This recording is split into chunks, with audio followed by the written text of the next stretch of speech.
एथर रथयात्रा को लेकर अनेक प्रकार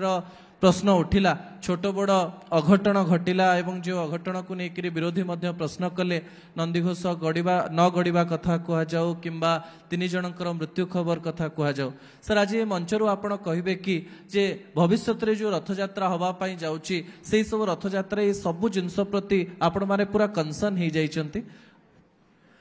देखो गोटे कथा स्पष्ट अच्छी रथ न गड़ाटा हूँ संपूर्ण रूपे के मिछ कथा राजनीति रे बहुत मिछ कथा विभिन्न समय कहती कई कौन रथ न गड़ा मु भावुची जो मिछ कथाटी तार थरे सत्यताटा भी कहवा दरकार अच्छी जगन्नाथ बलभद्र सुभद्रा विभिन्न समय जो रथ गड़ार प्रथम दिन विधि अच्छी अंतत अल्प दूर हो पचे से रथ गड़ा दरकार अच्छी तो जितेबाला एथर भी महाप्रभु बलभद्रंकर रथ आगू चलीगला जितेबाला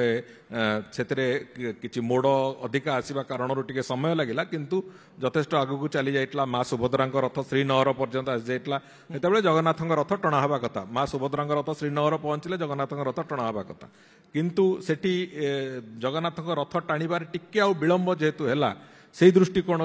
रथ को विधि को रक्षा करके से दिन 50 मीटर पाखापाखि रथ टणा होता एवं द्वितीय दिन अत्यंत सुरुखुरे से कथा टणा होता